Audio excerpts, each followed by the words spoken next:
मैं डॉक्टर मंजू कांचल, सह आचार्य मीरा कन्या महाविद्यालय, बीए थर्ड ईयर की छात्राओं को गुड मॉर्निंग। आज हम अमेरिका के स्वतंत्रता संग्राम टॉपिक के पश्चात नया टॉपिक शुरू करेंगे, कृषि क्रांति। यहाँ कृषि के साथ क्रांति शब्द जुड़ा हुआ है। जैसे ही क्रांति शब्द हम पढ़ते हैं तो ऐतिहासिक दृष्टि से हमारे मन में एक ख्याल आता है कि लड़ाई झगड़े, खून खराबा, लेकिन यहाँ क्रांति शब्द का अर्थ है परिवर्तन, विकास। यानी कृषि के क्षेत्र में किस प्रकार से परंपरागत तरीकों से नवीन तरीकों की तरफ यूरोप का किसान बढ़ा और उसने किस प्रकार से विकास किया, नए वैज्ञानिक खोजें इस क्षेत्र में किस प्रकार से हुई, इसका अध्ययन हम कृषि क्रांति के अंतर्गत करेंगे। सबसे पहले हम देखेंगे कि 18वीं शताब्दी तक यूरोप की स्थिति क्या थी। और जैसा कि आप सभी को विदित है कि 18वीं शताब्दी के यूरोप में ही नहीं बल्कि भारत और एशिया के अंतर्गत अर्थव्यवस्था का जो प्रमुख आधार था वो कृषि था और यूरोप की अर्थव्यवस्था भी कृषि प्रधान थी, यानी कृषि पर आधारित थी। और यूरोप की जनसंख्या का या विश्व की जनसंख्या का जो अधिकांश भाग है वो गांवों में रहता था। न केवल वह गांवों में रहता था बल्कि आत्मनिर्भर था और किसान अपने हाथों से कृषि कार्य करते थे और सारे उद्योग धंधे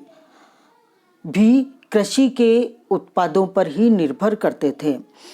अगर हम देखें तो कुछ भागों को छोड़कर कृषि व्यवस्था तकनीकी दृष्टि से पिछड़ी हुई थी और पारंपरिक पाई जाती थी, जिसके अंतर्गत हम पुराने जो तरीके देखते हैं कि लकड़ी के हल से व्यक्ति के द्वारा बैलों के माध्यम से जोतना, हाथों से कटाई करना और हाथों से बीज बोना, ये सारे कार्य परंपरागत दृष्टि से किए जाते थे और इसी कारण तकनीकी दृष्टि से 18वीं शताब्दी तक संपूर्ण विश्व में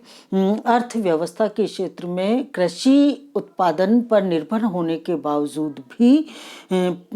विकास नहीं हो पाया था और किसान कुछ खाद्यान्न, कुछ औद्योगिक कच्चा माल और कुछ फल सब्जियां उगाने का कार्य करता था और इसके पैरेलल में या इसके साथ ही वह पशुपालन का कार्य भी करता था, क्योंकि पशुपालन उसकी आवश्यकता थी, जिसकी आवश्यकता किसानों को खेती में भी होती थी और दूसरी आवश्यकताओं की पूर्ति के लिए भी पशुपालन आवश्यक था। और वह किसान स्थानीय रूप से वस्तुओं का उत्पादन करता था। अगर हम मोटे तौर पर देखें तो इस प्रकार की परंपरागत कृषि व्यवस्थाओं को 3 भागों में बांटा जा सकता है। यानी यूरोप के अधिकांश जो देश थे उनको हम अगर उनका बंटवारा करें कि वो किस श्रेणी में आते थे तो 3 भागों में इसको हम बांट सकते हैं। पहला भाग है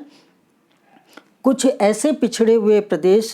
जहाँ कृषि या खेती करने के लिए परंपरागत तरीके ही काम में लिए जाते थे और इसी कारण उत्पादन कम होता था और किसानों की जो स्थिति थी वो अत्यंत ही दयनीय पाई जाती थी।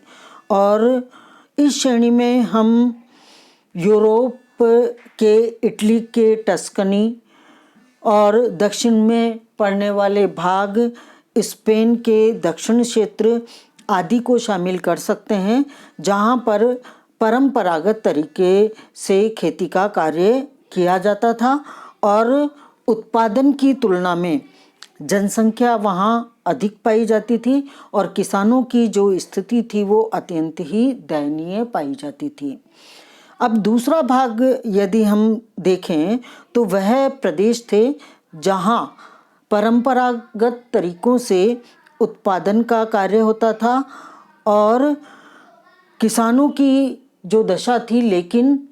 थोड़ी अच्छी पाई जाती थी। पहले भाग में हम देखते हैं कि परंपरागत तरीकों से काम किया जाता था लेकिन किसानों की स्थिति अत्यंत दयनीय पाई जाती थी। दूसरे भाग में उन प्रदेशों को बांट सकते हैं जहां पर किसानों की स्थिति कुछ अच्छी पाई जाती थी। अब इसमें कौन कौन से देश शामिल थे, तो उसमें हम लेते हैं फ्रांस का अधिकांश भाग, जर्मनी का पश्चिमी तथा मध्य भाग, उत्तरी इटली, उत्तरी स्पेन और अन्य क्षेत्रों को इसमें शामिल कर सकते हैं। तीसरा भाग वह प्रदेश था जहां पर कृषि की दृष्टि से जिन्हें प्रगतिशील देश कहा जा सकता है, जहां पर तकनीकी विकास हो चुका था, और उनमें जिन क्षेत्रों को हम शामिल करते हैं उनमें है नीदरलैंड, इंग्लैंड, स्कॉटलैंड और फ्रांस के कुछ प्रदेश सम्मिलित किए जा सकते हैं जहां पर कृषि के क्षेत्र में प्रगति या विकास होने लगा था। तो इस प्रकार से 18वीं शताब्दी तक यूरोप को के विभिन्न देशों को 3 भागों में हमने बांटा। अब प्रमुख रूप से यह प्रश्न उपस्थित होता है कि कृषि के क्षेत्र में 18वीं शताब्दी के पश्चात जो विकास हुआ उस विकास के कारण क्या थे, ऐसे कौन से कारण थे जिनके कारण विभिन्न वैज्ञानिक आविष्कार हुए और कृषि में परिवर्तन हमें देखने को मिला। उसमें सबसे बड़ा जो कारण था वो यह था कि कृषि क्रांति का संबंध औद्योगिक क्रांति से था और 18वीं शताब्दी तक आते आते औद्योगिक क्रांति विश्व में और सर्वप्रमुख यूरोप में हुई और उसका संबंध कृषि क्रांति पर भी पड़ा और इसी कारण कृषि के क्षेत्र में भी विभिन्न वैज्ञानिक मशीनों की आवश्यकता का अनुभव हुआ और इसी कारण धीरे धीरे औद्योगिक क्रांति के साथ कृषि के क्षेत्र में भी परिवर्तन या विकास की गति हमें देखने को मिली। दूसरा कारण ये था कि जब औद्योगिक क्रांति हुई और शहरों में कल कारखानों का विकास हुआ तो शहरों में आबादी बढ़ी। कैसे बढ़ी आबादी? कि रोजगार की खोज में कृषि पर निर्धारित जो मजदूर थे वह मजदूरी करने के लिए शहरी कारखानों में जाने लगे और ये जो लोग थे वो आत्मनिर्भर कम थे और इसी कारण जो शहर में किसान या मजदूर रहते थे उनकी आवश्यकताओं की पूर्ति के लिए भी अतिरिक्त उत्पादन किसानों को करना पड़ा। तो दूसरा कारण कृषि क्रांति के होने का ये था कि शहरी आबादी की आवश्यकताओं की पूर्ति के लिए भी कृषि में विकास करने की आवश्यकता का अनुभव हुआ। तीसरा जो इसके पीछे कारण था वह यह था कि अब पूर्व में जो खेती की जाती थी उसमें केवल खाने के उत्पाद ही पैदा किए जाते थे और खाने के लिए ही खेत बोए जाते थे, लेकिन अब क्रांतिकारी अनुभव किसानों में आया और अब वह मुनाफा कमाने के लिए यानी खेती से भी किस प्रकार से खेतों में पूंजी लगाकर लाभ कमाया जा सकता है, इस प्रवृत्ति से उन्होंने खेती करना प्रारंभ किया और जो पूंजीपति लोग थे उन्होंने अधिक से अधिक पूंजी इन खेतों में लगाई और जो पुराने ढंग से खेती की जाती थी उसके स्थान पर वैज्ञानिक तरीकों और अच्छे औजारों से खेती किए जाने के लिए नए परीक्षण किए जाने लगे, नए प्रयोग किए जाने लगे और इस कारण भी कृषि के क्षेत्र में विकास संभव हो पाया। चौथा जो कारण था वो ये था कि धीरे धीरे 18वीं शताब्दी के बाद में व्यावसायिक एवं वाणिज्यिक स्वरूप इस कृषि क्रांति के कारण संभव हो पाया और इन जो परीक्षण किए गए, जो नए प्रयोग किए गए और इसके कारण जो उन्नति हुई वो सबसे पहले समृद्ध किसानों के द्वारा की गई और धीरे धीरे वह इसको व्यवसाय के रूप में देखने लगे और इसीलिए उत्पादन के तरीके भी बढ़ गए और जिनको शहरों में भेजकर अच्छा पैसा कमाया जा सके उस प्रकार के बीज बोए जाने लगे और उस प्रकार का उत्पादन किया जाने लगा। तो ये विभिन्न कारण थे जिससे कि कृषि के क्षेत्र में परिवर्तन प्रारंभ हुए और ये परिवर्तन के कारण रहे। अब हम लेंगे कि कृषि में जो ये परिवर्तन हुए तो उस परिवर्तन में किन वैज्ञानिकों ने योगदान प्रदान किया, यानी प्रमुख कौन से वैज्ञानिक थे और उन वैज्ञानिकों ने कृषि के क्षेत्र में क्रांति लाने के लिए क्या क्या कार्य किए और नए आविष्कार किए और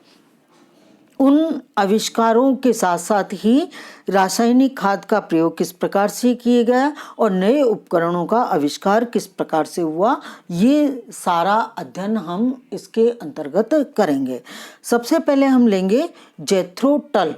जो कि वर्कशायर का एक अंग्रेज जमींदार था और उसने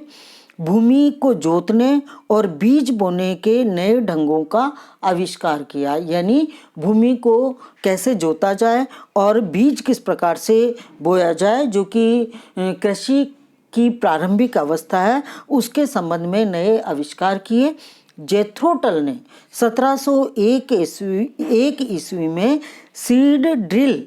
यानी सीड ड्रिल का हिंदी अनुवाद होता है बीज बोने का यंत्र, बीज बोने के यंत्र का यानी एक मशीन का आविष्कार किया और यह मशीन अपने आप खेत में हल चलाकर उसमें लकीर डाल देती थी और साथ में उसमें बीज भी गिरता जाता था। जबकि पूर्व में जो किसान थे वो लकड़ी के हल से लकीरें डालते थे और फिर हाथ से बीज बोते थे। तो जब भी कोई वैज्ञानिक आविष्कार हम देखेंगे तो उसमें पूर्व की स्थिति क्या थी और नवीन मशीन के द्वारा किसानों को क्या फ़ायदा हुआ, इसका भी हम अध्ययन करेंगे। तो अब ये जो मशीन थी सीड ड्रिल, उसमें वह पहले हल चलाकर इसमें स्वयं ही लकीर डालती थी, उसमें बीज भी गिरता रहता था और बीजों को मिट्टी से वो ढकती भी रहती थी और वो लगातार चलती रहती थी, जिससे कि किसानों को मेहनत करने से मुक्ति मिल जाती थी। तो इस प्रकार से हम देखते हैं कि सबसे पहले जेथरो टल ने सीड ड्रिल का आविष्कार किया। दूसरा जो आविष्कार हुआ या वैज्ञानिक जो थे वो थे टाउनशेंड, और टाउनशेंड ने एक किसानों को प्रमुख सुझाव ये दिया कि किसानों को फसलों को बदल बदल कर डालना चाहिए। क्यों डालना चाहिए? फसल बदल बदल कर उपजाने से कई लाभ होते हैं, जैसे उदाहरण के लिए गेहूँ, शलजम, जौ आदि की जब खेती की जाती है तो उसी जमीन के टुकड़े को जमीन को सीजन भर बेजोत नहीं रखना पड़ता है। पहले पूर्व की जो परंपरा थी उसमें ये थी कि आप 1 साल या 2 साल जैसे गेहूं की फसल उगाते हैं तो उसके बाद खेत को बिना जोते हुए ही छोड़ना पड़ता था। अब उसने ये समझाया कि आप अगर फसल को बदल बदल कर उगाते हैं तो आपको ज़मीन को या खेत को बेजोत नहीं छोड़ना पड़ेगा और उससे आपकी उर्वरता की जो क्षमता है ज़मीन की या मिट्टी की वो भी ख़त्म नहीं होगी और कुछ समय के बाद आपकी पैदावार भी दुगनी होने लगेगी। ये आविष्कार टाउनशेंड ने किया। फिर इसके बाद एक और वैज्ञानिक है आपके रॉबर्ट बेकवेल, और रॉबर्ट बेक जो कि अंग्रेज था, उसने प्रमुख रूप से पशुपालन को लाभदायक व्यवसाय बनाया। उसने मवेशियों और घोड़े की नस्लों में सुधार किया और मवेशियों के दुधारू और गोश्त प्रदान करने वाले और भेड़ों की ऊन की जो क्षमता थी और मांस देने वाले जो जानवर थे, उनमें उसने विभिन्न प्रकार से उनकी नस्लों में सुधार करने का कार्य किया और उसने कई ऐसे उपाय खोज निकाले जिससे कि पौधों की भी नई किस्म पैदा की जा सके और पौधों की कलम निकालकर नई किस्में तैयार करने का कार्य भी बेकवेल ने किया। इसके बाद एक और वैज्ञानिक है आर्थर यंग। आर्थर यंग के द्वारा उसने, जो कि एक इंग्लैंड का धनी किसान था, उसने इंग्लैंड, आयरलैंड, फ्रांस आदि विभिन्न देशों का, यूरोपीय देशों का दौरा किया और उसने जितनी भी कृषि प्रणालियां थी उनका अध्ययन किया और उसके बाद उसने नई खेती का प्रचार किया और कई पुस्तकें भी लिखी। और उस एक प्रसिद्ध इतिहासकार आपके ट्रेवेलियन, उसने तो उसको आर्थर यंग को नई खेती का अवतार भी कहा है। और उसने क्या प्रयोग किए, नए अध्ययन के बाद, पुस्तकें लिखने के बाद उसने ये बताया कि छोटे छोटे खुले खेतों को मिलाकर बड़े बड़े कृषि फार्म बनाए जा सकते हैं जिससे कि किसान को अधिक लाभ होगा। इसके अलावा उसने एक कृषि बोर्ड की भी स्थापना की। इसके बाद उसने अपने प्रमुख उद्देश्यों को किसानों में फैलाना शुरू किया और किसानों को नई नई जानकारियां प्रदान की और उसके प्रयासों के बाद यूरोप के प्रत्येक देश में कृषि मंत्रालय भी स्थापित किए गए और वहाँ पर इस विभाग की देखरेख में नए नए परीक्षण किए गए और पौधों की और भूमि की जो समस्या है उनकी खोज की जाने लगी और उसके बाद अंत में कृषि विद्यालयों की और महाविद्यालयों की भी स्थापना की जाने लगी। और इसी कारण आर्थर यंग ने कृषि के क्षेत्र में क्रांतिकारी परिवर्तन लाने का प्रयास किया। तो ये विभिन्न वैज्ञानिक थे जिन्होंने की कृषि क्रांति में विशेष योगदान प्रदान किया। इसके बाद अब प्रश्न ये उठता है कि खाद किस प्रकार की प्रयोग किए जाए जिससे कि उत्पादन क्षमता बढ़े और अधिक से अधिक लाभ किसानों को प्राप्त हो। और इसी कारण जो पुराने तरीके से खाद दी जाती थी या पुराने तरीके से गोबर और उसमें पत्ते और इस प्रकार की जो तकनीकी पाई जाती थी, उसके स्थान पर एक जर्मनी के जो रसायन शास्त्री थे जिनका नाम था जस्टिस लिविंग, उन्होंने एक पुस्तक प्रकाशित की और उसमें उन्होंने ये प्रतिपादित किया कि पौधों में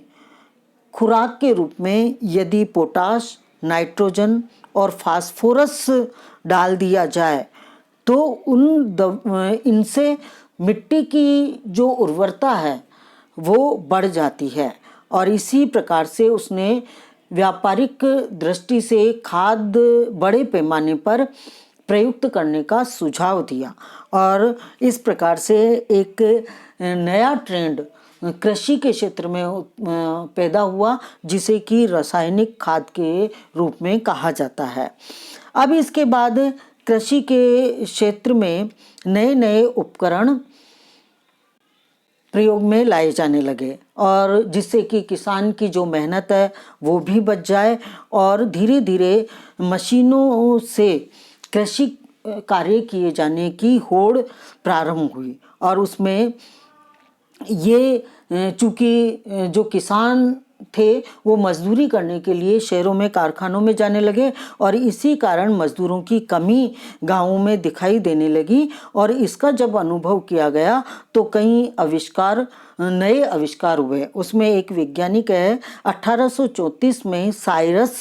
ने फसल काटने वाली मशीन का आविष्कार किया। फिर इसी प्रकार से एप्पल बाई ने प्रमुख रूप से बटोरने वाले, यानी जो फसल काटी गई उसको बटोरने वाले दोहरे वाइंडर को जोड़कर एक नई मशीन का आविष्कार किया गया और मड़ई की मशीन, फिर बाद में लोहे के हल और बाद में तवेदार पटला आदि का निर्माण प्रारंभ हुआ। नए उपकरण ये कृषि के क्षेत्र में उपयोग में लाए जाने लगे और उसके बाद में भाप के इंजन, गैसोलीन इंजन, बिजली की मोटरें खेती में लगाई जाने लगी, जिससे खेती का काम तीव्र गति से प्रारंभ हुआ। और फिर इसके बाद में जो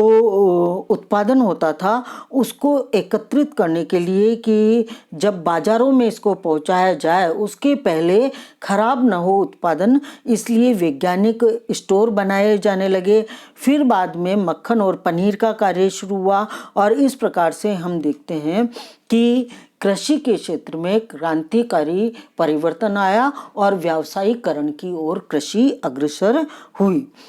अब निष्कर्ष के रूप में यदि हम देखें तो ये जो नवीन कृषि के क्षेत्र में आविष्कार हुए, नवीन पद्धतियाँ स्थापित हुई और उसके कारण पैदावार में जो बढ़ोतरी हुई उसके